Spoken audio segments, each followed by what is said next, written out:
And I'm back. So if you saw the last video, me and my friend Brad were in Blue Grotto in Florida. And right down the street from Blue Grotto is a twin cavern. Some might call it an evil twin. It's called Devil's Den. Now people will tell you that Blue Grotto is known for having terrible viz, which is true. They have glasses into that cavern and they're kicking up silt. And people are always going to want to tell you that Devil's Den is known for being way too crowded, which is also true. To be honest, I think both of those places can get way too crowded. But we got really lucky because when we walked into Devil's Den, there was maybe 5 or 6 people down there in the water. And by the time we actually got in the water ourselves, there's only 2 other divers. So we virtually had this place to ourselves. So let's take a look at Devil's Den. But before we get started, I did want to mention that all of my photographs are available for sale in print form at my website at scottbauerphotography.art. You can choose between the different matting options and even customize the way the photograph is mounted. I'm very proud to announce this, and it took a lot of work to set this up, so I'll put a link to this site in my description. But anyway, as you're entering into the cavern, you'll notice this large hole in the center of the ceiling. This hole is a nice source of natural light and is actually what makes this a cavern and not a cave. Now I'm hoping that the source of light will create some nice strong rays that I can use in some of my photographs. But first let's take a look around and see what's in the rest of this cavern.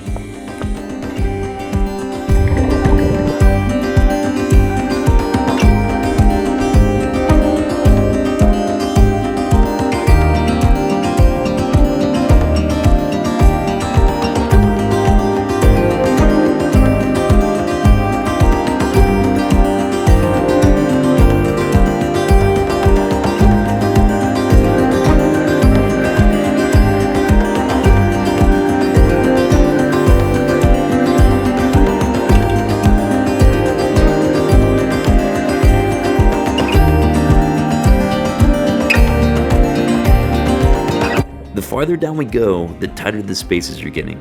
But when you look over your shoulder, you can still see the natural light coming into the opening, which means we're still in the cavern zone. It's the difference between a cavern and a cave, and this makes it still within recreational limits. But eventually we come across these signs that mark the official entrance into the cave system. We're not going to dare go inside because we don't have the training, we don't have the equipment, but mostly because we don't want to die.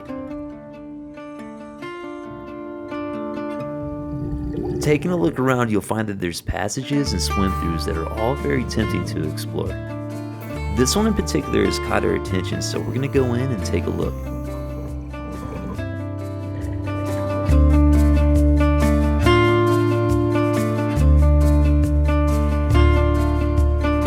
As we get down to the bottom, you can see that the rest of the way is blocked off by this metal rebar. Divers that have explored beyond this point have gone down as deep as about 90 feet and have uncovered human as well as animal remains along with artifacts that all date back to the last ice age.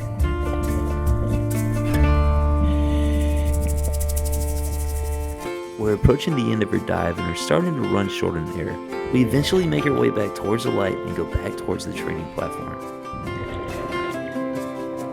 And usually at this time, I'm always looking to see if I could get a few more shots in. Do you remember that thing that I said about the light rays?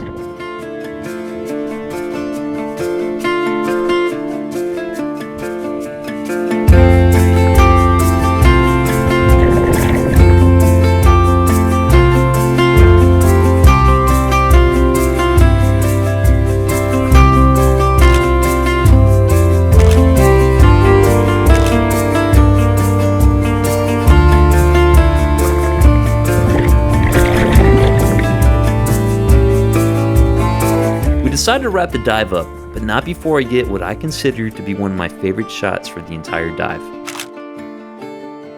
And it all happened just a few inches below the surface.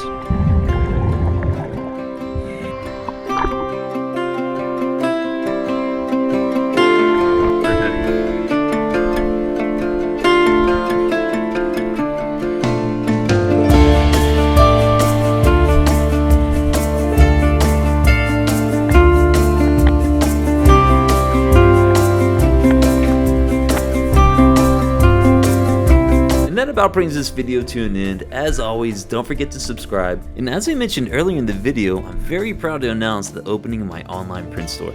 Visit my website at scopoutphotography.art where you can purchase fine art prints from all of my travels. If I'm gonna keep on making content like this, I'm definitely gonna need a way to fund it. So of course, your support is always appreciated. See you on the next one. Thanks for watching.